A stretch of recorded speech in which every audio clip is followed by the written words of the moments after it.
has never been done before. We the people tell the government what to do. It doesn't tell us. We the people are the driver. The government is the car. And we decide where it should go and by what route to do. We the people are free. And I hope we have once again reminded people that man is not free unless government is limited.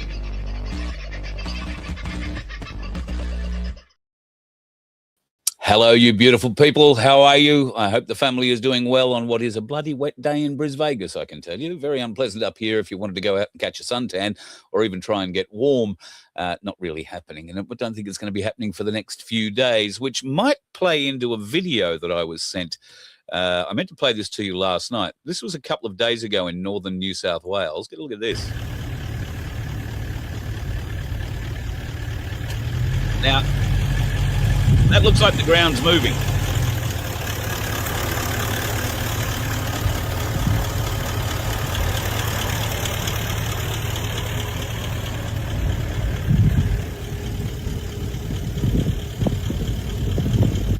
I've never seen anything like it. I thought they were ticks to begin with, but it turns out there's something called a flood bug, or they have a variety of different names, but northern New South Wales, particularly western New South Wales, I think that was a bit further west, I want to say out near Goondiwindi or out that way somewhere.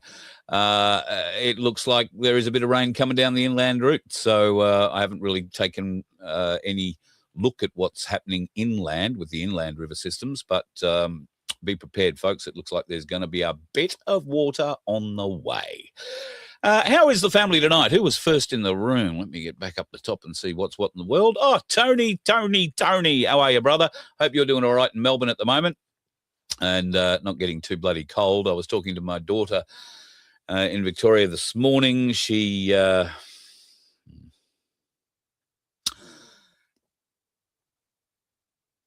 Now, for those of you who are just joining, my daughter Laura moved back to Victoria for her own reasons in January of this year. She's caught COVID twice. At least that's what the tests say. I think if you go to Victoria, you get a sniffly nose, you get COVID. That's it. But unfortunately, she's got a job that's working in a health facility where she's refused to take any jabs or anything, which is great. But of course, if you get a positive COVID test, you can't go to work. And then apparently when you do get to go back to work, you've got to wear a mask for a week. So anyway, unbelievable. If you're still suffering through that farce in Victoria, we will talk more about that a little later on. Sunflower, second in the room tonight. I hope you and Rick are doing well, darling, and Life, the Universe, and everything up there is treating the grandbabies beautifully. You have had babysitting duties today. I got your text, so yeah.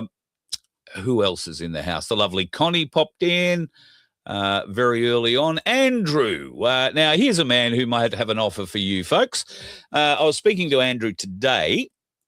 Thank you to Kirsten, his daughter, Kristen, who sent me a messenger to catch up. There is a bit of a deal in the offing with Andrew. Andrew will be, hasn't got them yet, but will be getting a number of puppies in the near future. He has made a very, very generous offer in that if anybody would like to buy one of these puppies, when they're born, we'll show them off, then he's going to donate $100 per puppy to the Voice of Freedom if we can help find good homes for them. Now, they're not born yet. Don't start sticking your hands up just yet. These are going to be good guard dogs. These are... coming from parents who are, one is a very, very well-trained guard dog. The other one is not a trained guard dog as such, but she's a pretty guardy type of dog. So you would want, strong personalities with these dogs, I'm suggesting, but we'll wait and see. Puppies are so beautiful and they are what you make them. So Andrew has made that very generous offer. They're not going to be born, I don't think, for a month or 3 yet. So we'll let you know when that happens. But Andrew, thank you so much for that offer. That's extremely generous of you. Thank you too to Deb Shippard for popping in. Love having you in, Deb, and I hope life on the farm is kind of laid back. And or what would you be doing at this time of the year? I have no idea. In fact, I've been watching the new series of Clarkson's Farm. Watched an episode today. I've got to say, I'm a bit enamored with the robotic tractors and associated other bits and pieces that he's using this season. So I don't know. Do we have much robotic tractorism here in Australia? I'm sure we will have it in the not too distant future. Hello, Margie. Hope you're doing well and feeling okay. Robert, now you're a bloody legend. I hope you and your leg are doing all right. Now you're heading back to Boona, but I know that you are wanting to go north. And in fact, you have a trip to the Cape planned. I think it's with your son. I have a friend who is in town, and he might be, well, he wants to go to the Cape. He certainly is going to the Cape, and that is his plan. Now, if you're looking for a travelling companion and one that might be able to help you with a stop-off around Ingham and maybe skip a Pete's place for a short fish in the Hinchinbrook area, you can catch up with this bloke. That is my dear, dear, dear friend, Black Sheep. We love him to bits. He has made it to the mainland. He's torn his way from Melbourne to Sydney. He has not had a car accident while driving around through Sydney. Doesn't like the cities too much, and I can understand that. He stayed with a mate. They went on to Lake Macquarie. He supplied some beautiful photos for our little competition that we're running in the background. If you've got beautiful photos, send them in.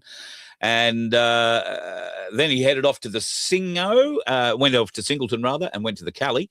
Unfortunately, a bit early for lunch, but got to say good day to Shane and the rest of the crew there, so bloody good. Now he's made his way up to Queensland. He's not too far from where I am.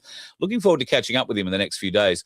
And he is planning to go to the Cape. So, Rob, if you're needing somebody else to go with you or you're looking for a travelling partner, then I can hook you up with Black Sheep. We will sort something out. Let's get into the show. This is what happened to me today. I thought I'm going to do up a little picture for you tonight. So I said to ChatGPT, create me a YouTube thumbnail that's based around the following. One nation is raising money to help fire the liar. Get rid of Albo and Labor. Will you donate?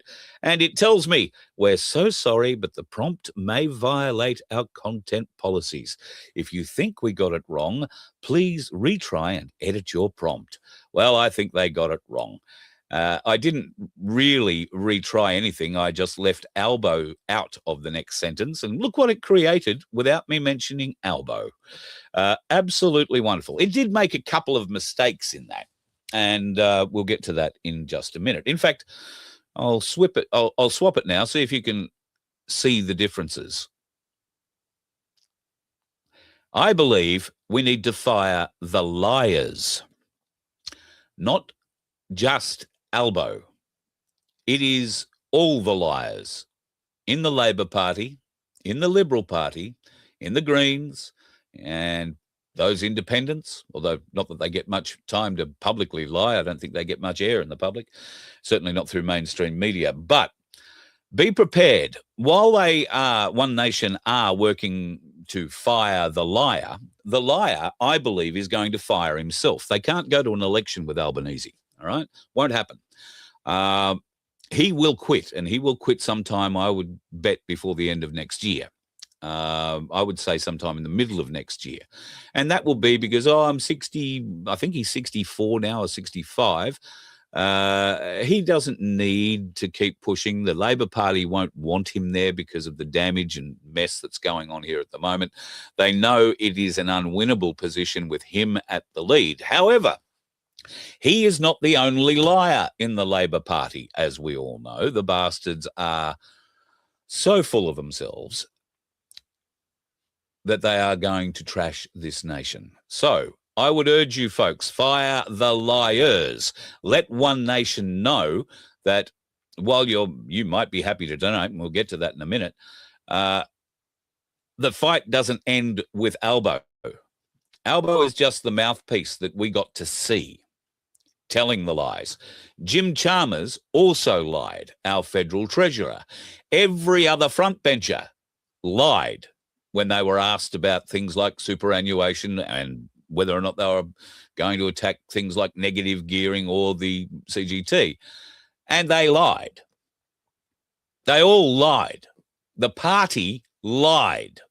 Therefore, all of the members of the party, particularly the Parliamentary Labor Party, responsible for policy, are liars. Never forget that. Now, I don't know how many politicians aren't liars, but I'd like to think there are a few out there. And, there are good politicians, I'm sure. I struggle sometimes to name a few of them. We'd like to think that, there are those. And I think Ralph Babbitt could be named as a good politician. I think Alex Antic could be named as a good community-minded, still remembers who put him there and who he's working for in the parliament. Of course, he's not One Nation. And One Nation, it looks like, are taking the battle. Now, last night, I showed you the thing about Albanese asking for $27 for 1% of the population that might consider donating. Now, he came out today and said he's been very, very happy with the level of donations that they've received. It's been very successful, he said. There must be more brain-dead Australians than I can possibly begin to count, because whoever would donate anything to that bunch of friggin' liars is completely beyond me. However, One Nation, while criticising Labor for begging money out of the community, launched their own appeal. It started today. And I've got to say, it was something of a surprise when, I want to say about 9:30 this morning, this turned up on my phone. Labor is destroying the Australia we know. Help us raise money to fire the liar. Albo and Labor must go, and a link to the One Nation Fire the Liar donation page. So, want to have a look at the Fire the page? It's a pretty interesting sort of a page. At the moment, Albanese, as I say, is pretty happy. They've been able to raise some, had a good amount of money. He hasn't put a figure on it, but they've raised money at $27.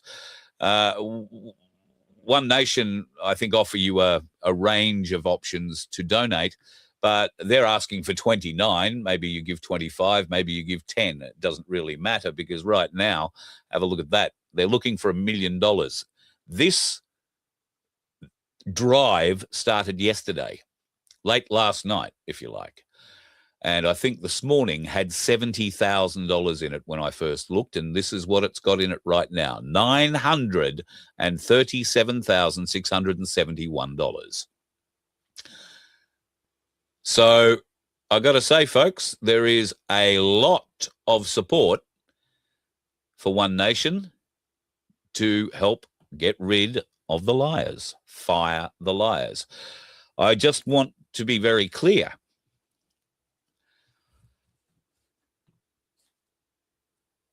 While One Nation are saying all those great things, and we're obviously looking for a significant change, we must remember that they are going to need to be held accountable. They have to be very, very careful at the moment about what they promise, what they say, because all of this could be turned around on them inside a year or two. And I think it will be a year. Albo won't run as Prime Minister, I don't believe, at the next election. And if, as I think Pauline thinks, and I tend to believe the same, I think we will have a federal election before the end of next year, probably late October, November next year. And Albo needs to give whoever they anoint as his replacement enough time to bed themselves into the party, him or her. Can you imagine Penny Wong leading the place?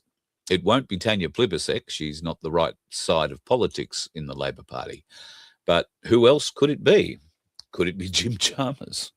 Could it be Chris Bowen? Oh, my God. The horrifying things and thoughts that come our way. At any rate, I would urge you, fire the liars, because if Albo goes, that $1 million that you just raised in a day for an advertising campaign to fire the liar and pitch directly at Albanese, they've said they're going to pitch it in his suburb and a variety of other ones, or in his electorate. They are going to target him specifically. It would be a waste of money because he's not going to be there. You need to target the liars, plural, of the Labor Party. And I realise it's probably difficult for One Nation to target the liars of any other party, particularly the Liberal or National Party at the moment, because Tony Abbott's making all sorts of interesting noises and suggesting that preference deals will be done, should be done, could be done. Barnaby Joyce, I think, came out and said today, well, who else are they going to do it with? The Greens or the Independents? But bear in mind, in the recent federal by-election held in Farrer, the preferences didn't go from the Liberal Party to One Nation or the Nationals to One Nation. One Nation preferenced the Nationals first and the Liberals second. The Nationals preferenced One Nation fifth, and the Liberal Party preferenced them sixth in that battle. So there wasn't too much love being returned from the Liberal National Coalition to One Nation in the recent Farrer by-election. But they've smelt the wind. Or is it that they have seen the tsunami? Because that tsunami is rolling its way across this nation, folks. And it is a very large tsunami of support. It has momentum now, and it appears to be gathering. They've raised $1 million in 24 hours. Now, there'll be those who come out and say, oh, Gina Reinhart put $500,000 in. Well, prove it. Did she? I think she's probably helped out enough. She's handed over a $2 million aircraft. She's handed over the maintenance for that aircraft. She's handed over fuel for that aircraft. And I believe the guy who flies it is in the employ of one of her aviation companies. It's one of her aviation companies, or her aviation company, that owns the aircraft. Pauline doesn't own it. It's simply been gifted to her so she can get around and meet the people in this great country. Should she have no further use to go around and do that, the aircraft will go simply back into Gina Reinhart's fleet and be used for whatever. So there's no great benefit there for that. But Gina very clearly is sick and tired of the Liberal and Labor bullshit that is being forced, I guess, into her businesses. But I do tend to believe that Gina has a big Australian green and gold heart, and that she desperately does want Australians to do better, to be better, and to have better things, for us to be a manufacturing centre for the world. And we could be. Somebody pointed out the other day that BYD, who are now in a whole heap of trouble here in Australia, through the Americans, BYD are basically outlawed from selling cars in America because of their very, very strict adherence to connections they have to the Chinese Communist Party and to the military, particularly the intelligence side of the military stuff. And what are they putting in your cars, in your BYD? Well, we know they're putting something in there, because ministers who have bought a BYD, and I'm speaking specifically about Tony Burke at this moment, Tony Burke, the man who's responsible for bringing back the ISIS brides to this country and lying to us about that continually. He owns one of those, and he was dragged in front of ASIO and given a please explain. What do you talk about in there? Do you talk about anything? Do you talk? And essentially now they've basically told him that he can't have any government conversation inside his BYD. Why is that? Well, aside from monitoring your eyes and watching what you're watching, they're also hearing everything you say. America have banned BYD in a lot of areas, BYD technology. I'm not saying the cars are banned right across the states, but it won't be long. Could that be because BYD might also be a lot of competition to Tesla? Maybe. I'm not sure that Tesla is the big focus for Musk and those at the moment. The big focus for them will be the monetization, if you like, of SpaceX, and they're planning on going to the market to raise capital. You will be able to buy shares in SpaceX. And just between you, me, and the gatepost, I know nothing about the stock market. Do not take this as advice in any way, shape, or form. But even I would consider, for the first time in my life, looking at shares in something like SpaceX, because I think they're probably going to go pretty well eventually, when the right kind of stock market comes back our way. And we're expecting the bad kind of stock market to fall over at any time, please God, because silver went down again, I think, last night. And right now, let me have a look, sitting at $90.95. So it has dropped again this afternoon. It's had a little bit more suppression thrown on it. This is just compressing the spring, folks. And when the spring lets go, boy, we are going to be in for a ride.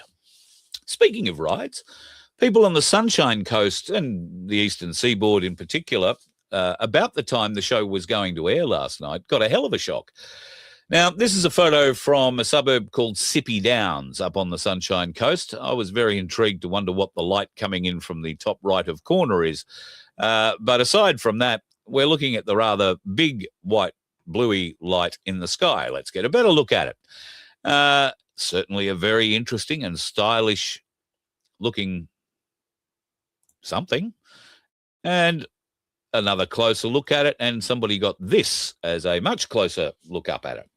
What was it all? Turns out it's a Chinese rocket that was launched last night. And I'm not going to try and pronounce the names, but it was a satellite launch center launch from Launch Center 96A.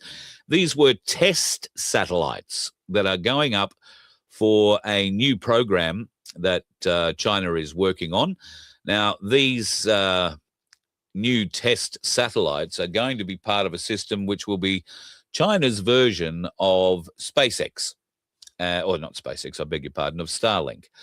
They're planning on inserting 14 to 16,000 satellites into orbit, and they will supply a service similar, I guess, to Starlink, whether it be to the world or just to China. I don't know yet, but that is the current plan. Now, let's just have a look at this again, have a look at that again, have a look at this again.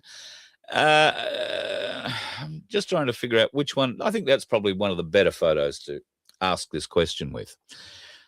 If that rocket was fired from, and I've had a look at launch site 96A, so it's sort of towards central China, why is it heading over Australia? Why is it so visible? Why is it so close?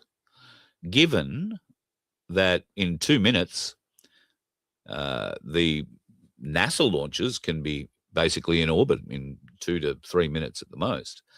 This thing was launched at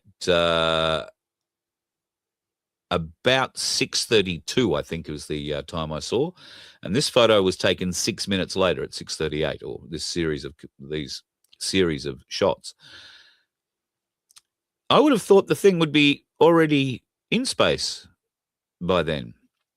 I wouldn't have thought it would be traveling parallel to the Earth, because that's what that looks like it's doing. Or if I was to be a little strange, could it be traveling under the dome? I think it raises a lot of questions. Why would a Chinese rocket launched from central China be looking like that over Australia? Oh, they're going to insert it. The insertion thing is over the South Pole, let's say, because it was heading sort of a southeast direction, I think, by the look of it. Could it be because there's very little out there beyond New Zealand? And if this thing wasn't actually going to space, but was just going to be falling down into the earth, like or into the water, like some of the other rockets we've seen recently, it poses some interesting questions. I think we're going to see more launches out of China tomorrow. In fact, another 2 launches, I believe, tomorrow at around about the same time. So if the skies are clear, keep an eye out. You're likely to see another 2 of those things shooting over your head tomorrow night, which may or may not be fairly interesting. It was delivering donations to Albo. I missed that. Oh, it may have been delivering. Yeah, quite possibly. By the size of it, I'd say it was probably delivering donations to Pauline. I don't know that Albo, even though he's talking up the numbers, oh, yes, it's been quite successful, he's not telling anybody the numbers. And One Nation have made it very clear they're going to use that $1 million to target Albo. And I would hope the other liars, I would hope they target Penny Wong. I would hope they target that piece of smug filth Gallagher, Katie Gallagher, the Canberra representative.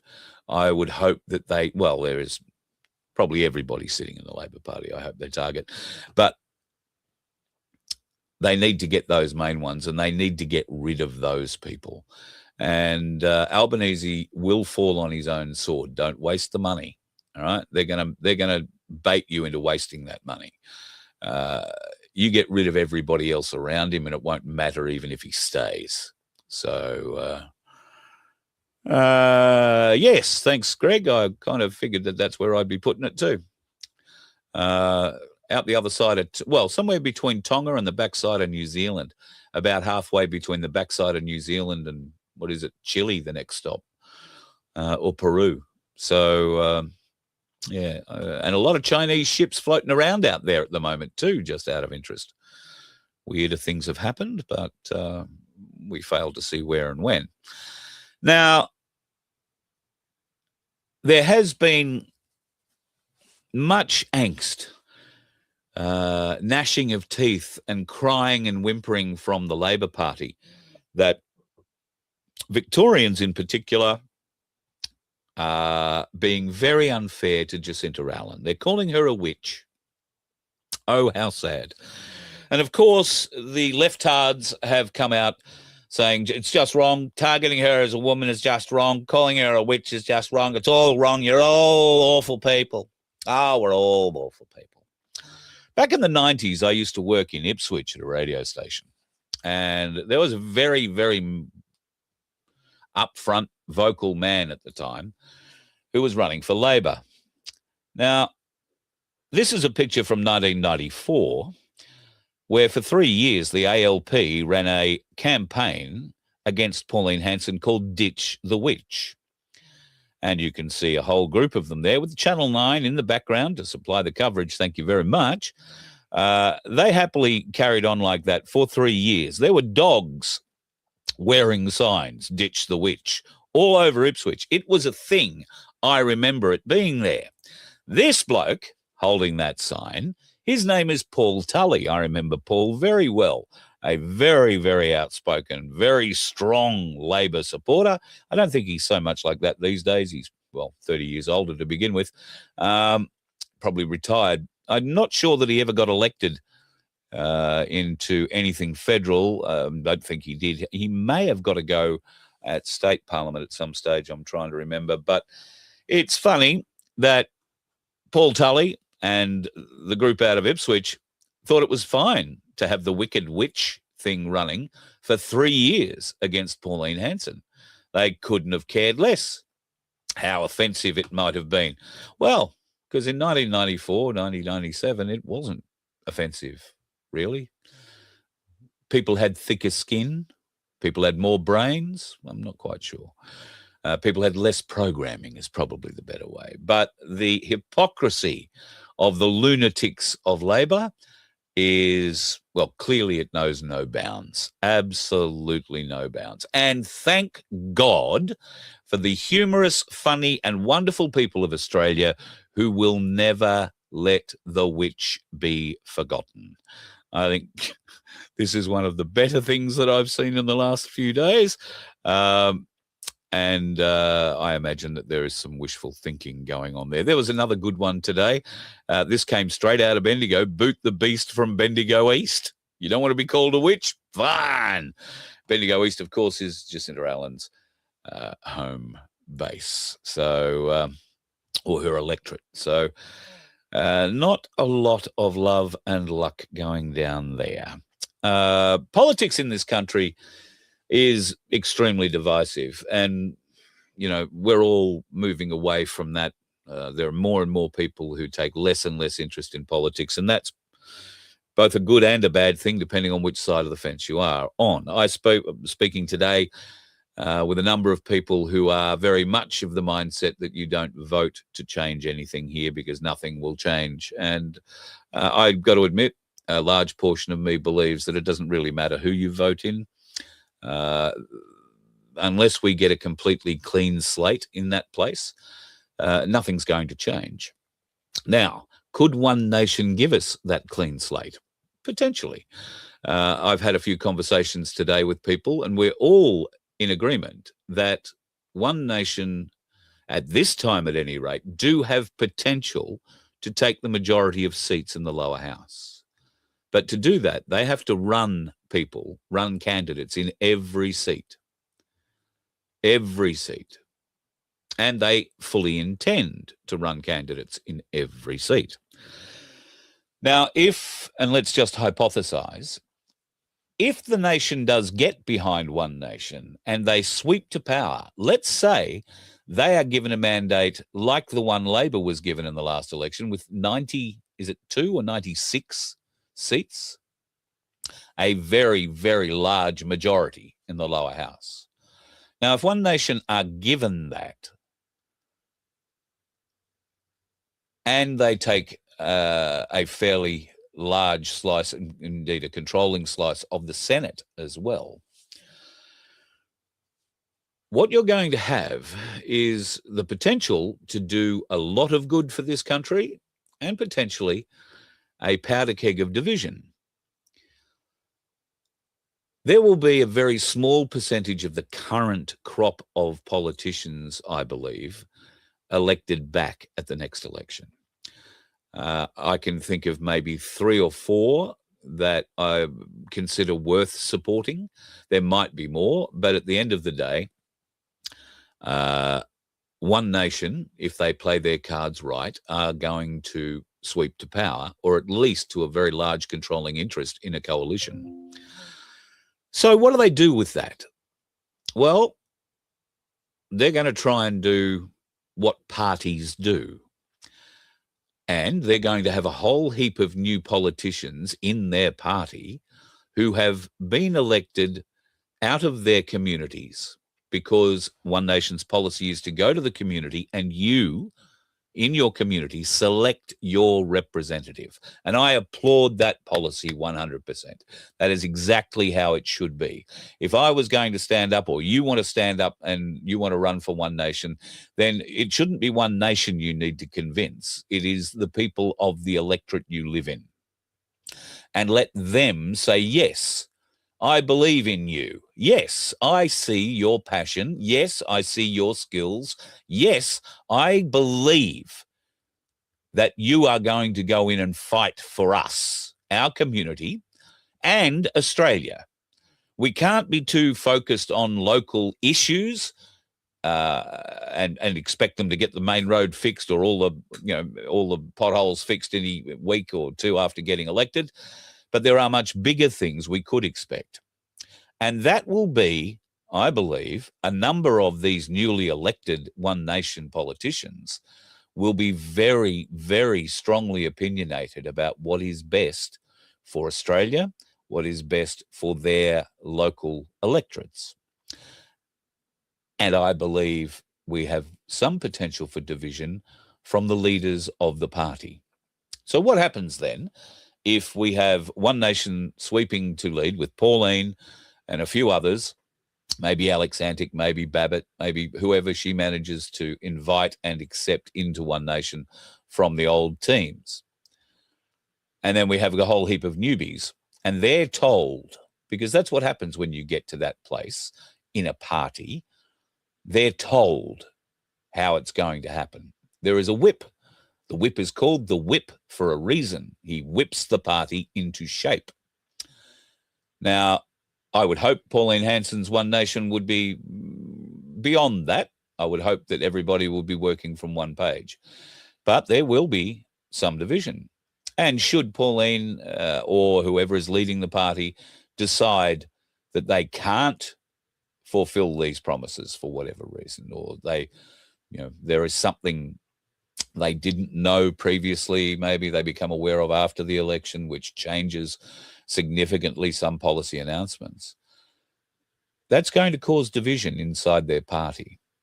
And maybe once the tsunami washes in and floods our nation with these good people, what happens to a tsunami once it's expended its energy going inland? It starts to suck all the crap back out.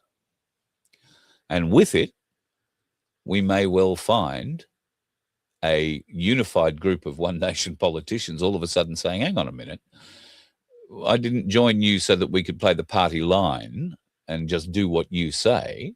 So I'm going to become an independent. And I use Jackie Lambert as an example. Jackie Lambert at one point was, I think, Liberal Party. They were anointing her as all sorts of wonderful things. But she got very upset with the party because they went their own way and she refused to play by party rules. So she wound up on the crossbenches as an independent. And she's been something of a bugbear, but she's not really done very much either, has she? She's just sort of, she keeps getting re-elected, but she's a power of one.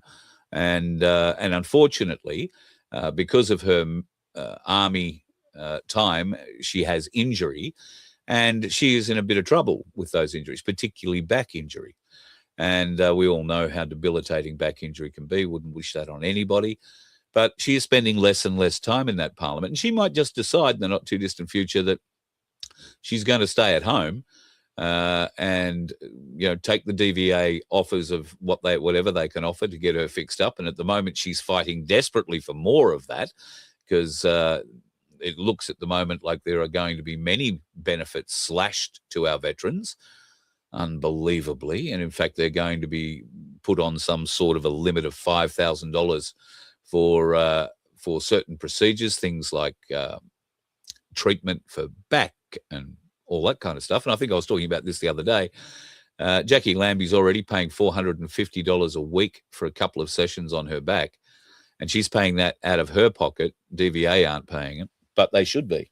So I would hope that she stays around because she really does look out for veterans, and we have a number of other veterans who I am sure are going to stand up, whether it be independently or under the One Nation umbrella. And these are the people we want because they know how to fight, unless they're like Andrew Hastie, who knows how to be political. And one of the biggest laughs I've seen this week is the news, I think I saw this today, that the Liberal Party believe Andrew Hastie is going to be the next Prime Minister. They don't think Angus Taylor is going to get there, even though Tony Abbott thinks he will. Well, I can't see Hastie winning anything. In fact, I think Hastie will be hard-pressed to win Canning, his electorate, in the next election. I think the best thing that Andrew Hastie could possibly do is throw himself prostrate on the ground in front of the people of this country and beg forgiveness for the stupidity he has exercised and the political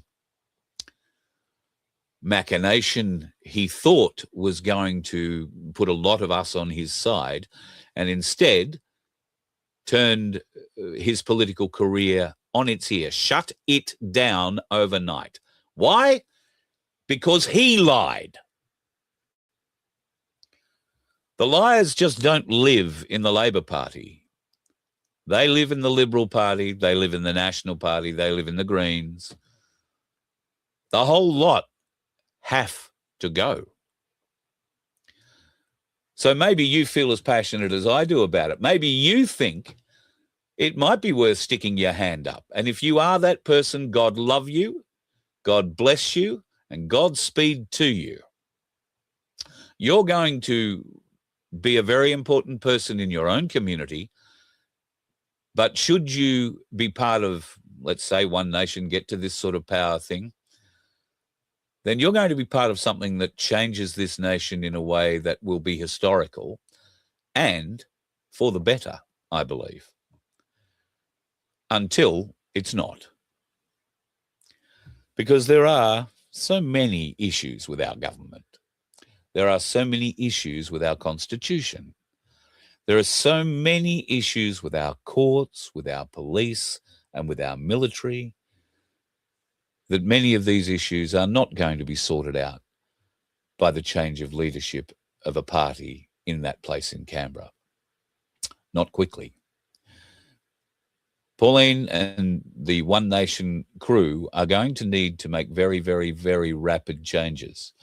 And clearly she's identified immigration as one of those changes. But has One Nation identified the right area of immigration. So I've been looking into this for the last little while, and it's quite interesting to see how our universities are greedy beyond greed.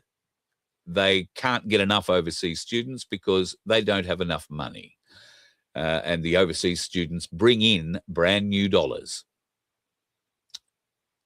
Our universities don't really care whether or not those students finish a course. They care whether or not they can get them into another course, to swap over to a different course, pay a few more shekels. And for the most part, a lot of the students that come over here supposedly to study a course will swap courses. They will apply for asylum. They will apply for other sorts of visas. And when they get knocked back, they go on to a temporary visa, Now, once they go through the temporary visa door, they could be in this country for another 10 years, appealing the decisions of our courts, appealing the decisions of our tribunals, or appealing whoever's making the decision to send these people home, the government. And because we have so many do-gooders and so many processes that says, oh, if you don't like the decision, you can appeal it. I don't think there should be any right of appeal for that. I think if you're an immigrant who has come in as a student, you haven't completed any course, you have been living in a house, a share house, you've been driving Uber or driving a taxi or whatever wage is better than where you currently get it from. And every time you get caught, every time you get potentially looked at as somebody who is here, not really on a tourist visa, not really here because you've got some political group chasing you, not really here because you're in any danger whatsoever. You're just here to take benefit of all our services, shall we say. And now, of course, many of those services are going to be taken away from Australians or taxed by Albo Sleazy. But if you're an overseas national, and let's use the stock market as the example, if I go and buy, $100 worth of shares in an Australian company, and 5 years down the track, that $100 worth of shares has grown to $1,000 worth of shares, and I sell them, then under Albanese's current plan, I would lose $300 of that, and I'd get $700. All because the government did what for me? I'm sorry. Now, if you're an Indian national who's been buying the same stock and you eventually go through the process where they send you home, you sell all your Australian stock and you don't get charged that 30%. So if you've gone and bought the same $1,000 worth of shares or $100 worth of shares that's turned into $1,000, then you take the $1,000. All of it, every cent. Government doesn't take any of it off you. Go, take it home. Your dual national or your dual citizenship will help you out tremendously in that, because what's happening is people from many nations are coming to this country, getting into our services, getting into our benefits, while keeping their country of origin citizenship. They're buying houses here. They're setting up businesses here. They're doing all very well for themselves. But because they are not citizens of the nation, when they decide to retire and sell the business and sell their house and they want to go home, they get to keep all the money. None of the GST changes will affect them. None of the changes towards share ownership will affect them. It all gets to go back with them. That's very fair, isn't it? You lose 30%. Albanese's going to take 47% of some things. But, it's okay. We've got a government who's supposedly looking after Australia. Do you really think that is the case? Well, maybe some people in Canberra are being looked after now, because new home buyers, first home buyers, will no longer pay stamp duty in Canberra, regardless of the value of the home. The decision for first home buyers would have been a decision that had cost him about $30,000 on $1 million home, or $70,000 in stamp duty on a $1.5 million house. And as of today, that isn't the case. Now, I'm going to have to call Margaret. Margaret rang me today, and I was on another call at the time. I couldn't take it, and she might have been ringing to tell me this very news.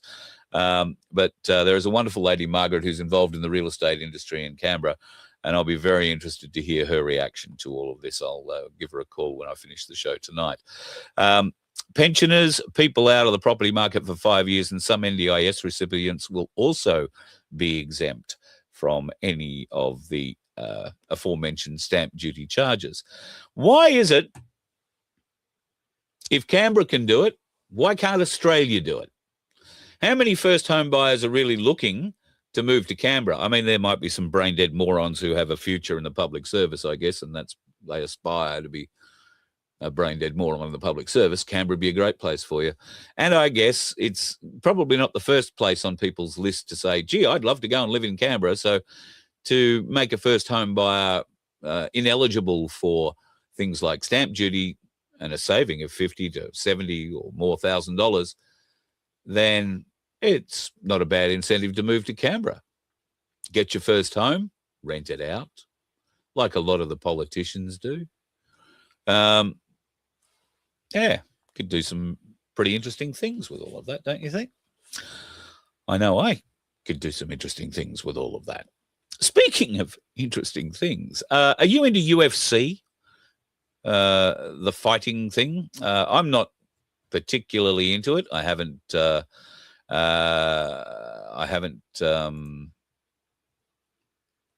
really got into it in a number of years. However, I will certainly watch the UFC bout at the White House.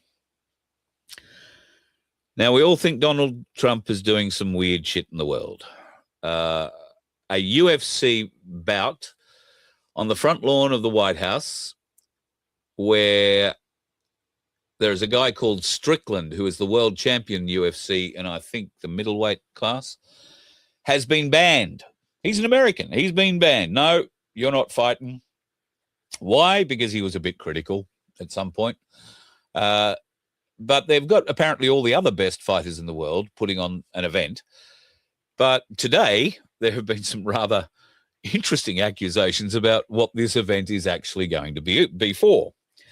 So one would think, why a cage fight? This is going to be a cage fight on the grounds of the White House. Could there be anything more inappropriate? I guess there could be, but it's not real. Even if Trump does love UFC and Dana White, it's just not something that would ordinarily be done, is it? Cage matches are known for the cage. You can't escape until you're knocked out. If you're unconscious, then that's great. You don't take any further part in the fight. But if you're still upright, then you're still part of the fight. And usually there are like maybe 6 people, 3 aside, 4 aside fighting. There could be 20 people in there. Who the hell knows? But the accusation that was put out today is that Trump isn't building a UFC ring, an octagon. He's building a Stargate. Now, unless they've built the other half of that Stargate underground, I don't think he's building a Stargate. But I could be a bit wrong. Then they give you the artist's impression of what this thing's going to look like. Well, it doesn't look much like a Stargate from those artist's impressions. The Stargate is a ring. That thing has 4 legs and a square on top of it for light. Now, the one that they are building has pretty much exactly the same sorts of dimensions. It's got a little more hoop, if you like, to it. But the story that I was fed today, and they were very passionate telling this story, and I mean very passionate, is that Donald Trump is going to expose to the world the evil people and the evil beings that are amongst us, and will be booting them off this planet through the Stargate, off the lawns of the White House, possibly while Travis Pastrana is doing a backflip on his motorbike over the whole lot. Yeah, that's happening. Travis Pastrana is doing a backflip. The guy from Nitro Circus doing a backflip on the East Lawn this weekend. Just... But are we really prepared to say, no, that's not going to happen? I mean, I'm pretty confident it's not going to happen, but I'd never say never for 100% of the time. Yeah. Anyway, might be worth watching. That's all I'm going to say. Now, I saw this and I was going to throw this up as an ender for tonight's show when the government decides what is disinformation and what is the truth. You no longer live in a free society. You live under totalitarianism. And I could not agree more with it. And I thought that's a really nice thing to put up at the end of the show. It's a good message and we should all understand it. Well, then I was horrified to learn about what's happening in South Australian schools. South Australian primary schools, and I suspect in a couple of years, maybe sooner, throughout all learning institutions in South Australia. Rest assured that in a couple of years' time, what I'm about to show you will be rolled out right across this nation. This, ladies and gentlemen, my dear friends, my dear family, this is the biggest threat we face. Primary school students will be the first in the country to take part in new classes teaching critical skills to identify misinformation online and to determine what's real and what's fake. The program will be made available to public and private schools across the state. It's never too late to go back to school, especially when they're teaching what's fact and what's fiction. But I've definitely learnt that, the differences between what's real and what's not. A new tool launched in every South Australian primary school, aiming to help children manage a world full of fake online information, from the Premier to weather events and wars, even alarming fake sightings of missing 4-year-old Gus Lamont. When you look at some AI images, it's hard for people to work out, is that real or not real?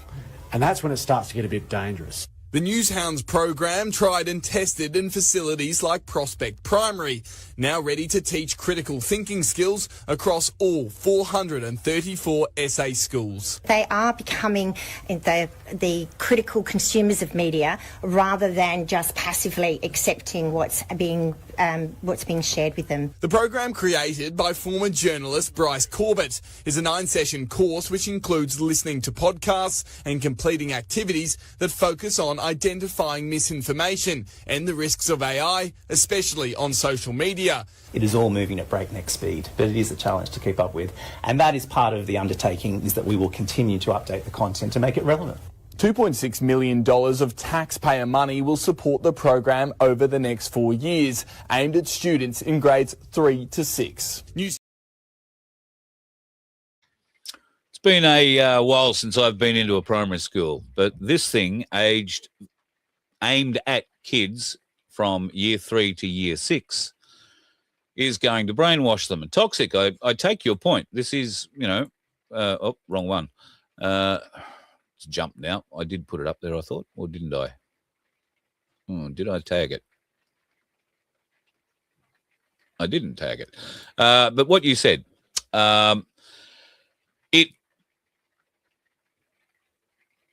it's a formative stage of their life, and this is going to be presented in a way that it will be very interesting for kids, okay, to try and pick the differences between AI and a natural picture, for instance. But this is just what they're telling you. It's not going to be, is this flower real or is it AI created? It'll start with that, but as we get to grade 6, it'll be, oh, you might have heard some misinformation about COVID. How much harder would it be if our kids at school were brainwashed from grade 3? I mean, they're brainwashed hard enough now. How many of you face grandchildren or children who come home from school and will not listen to a word of common sense because some blue-haired, nose-pierced freak at school in social services has said, I'm the teacher and this is what's happening? We can see the evidence of it in our community today. Some of it's wearing dresses. Some of it's not wearing anything.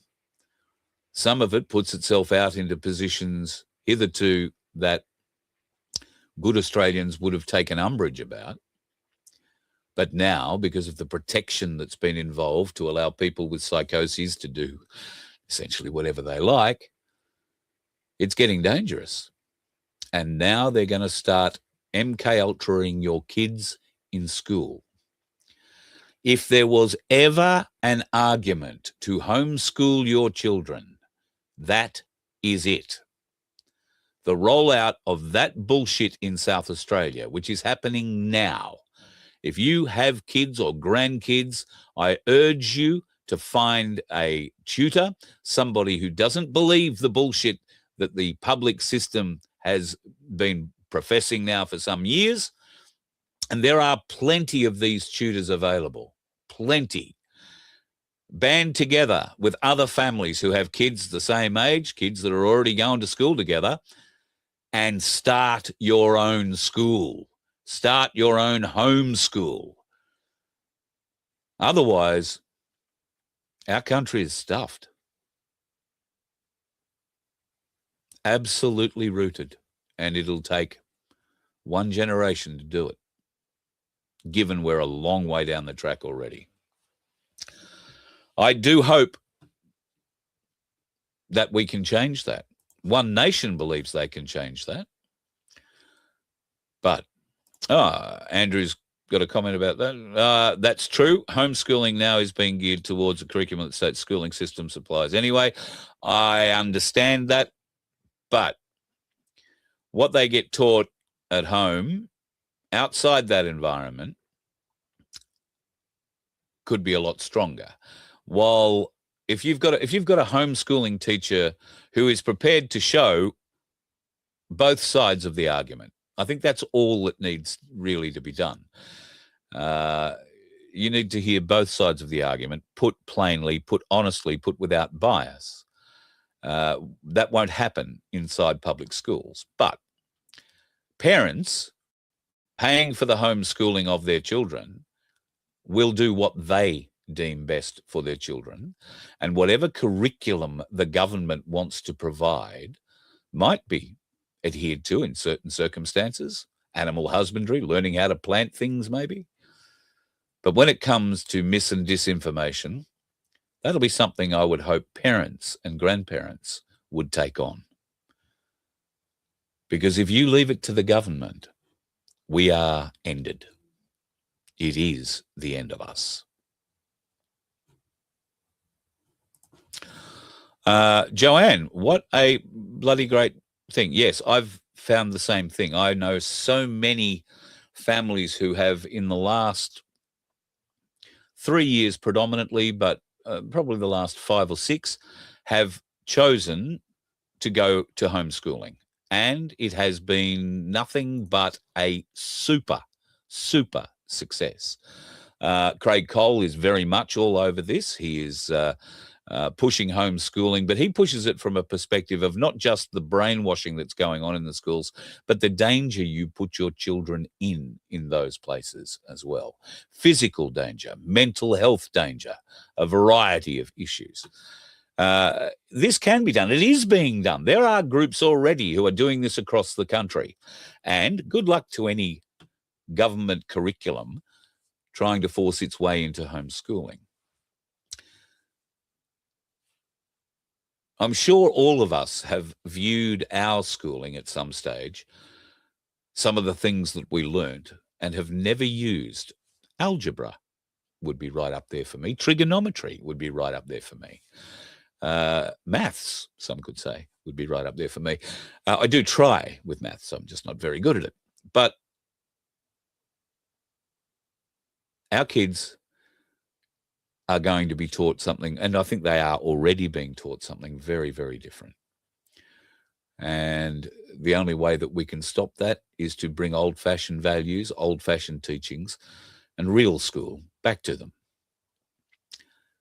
And they all mix. These kids mix with other people.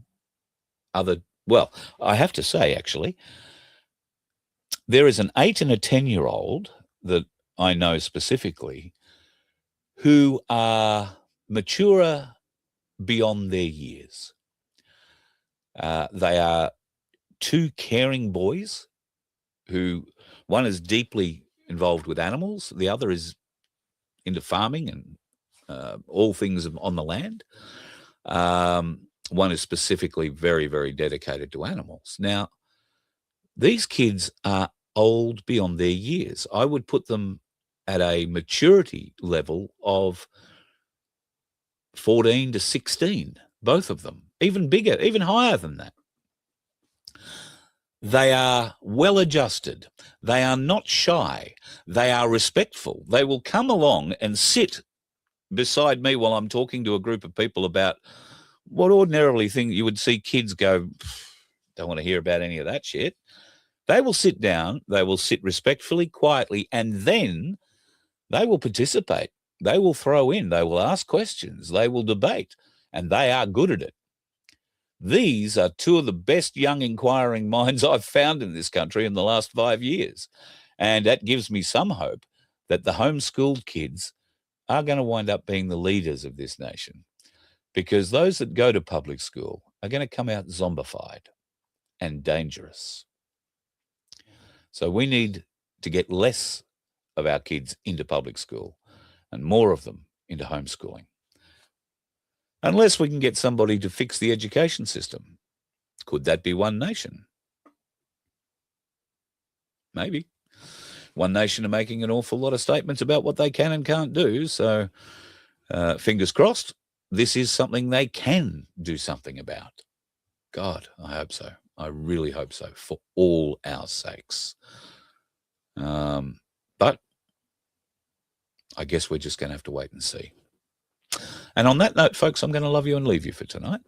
I hope you have a lovely evening. Don't do things that I wouldn't do. And if you are heading out on the roads and they're wet where you are, then for God's sake, please be safe. I saw a fool today just out on the road out here, going too fast to go around what is ostensibly a 90-degree corner, and just understeered, straight off the road, knocked over a white post, wound up about this far from a table drain. Just too fast in the wet, jumping too hard on the brakes in the wet, trying to turn without your front wheels spinning and turning, doesn't work. So be safe, and please, please, please try as hard as you can not to be that dickhead on the road. I know I am. You let one ant stand up to us, then they all might stand up. Those puny little ants outnumber us 100 to 1. And if they ever figure that out, there goes our way of life. It's not about food. It's about keeping those ants in line. That's why we're going back. Does anybody else want to stay? Let's rock!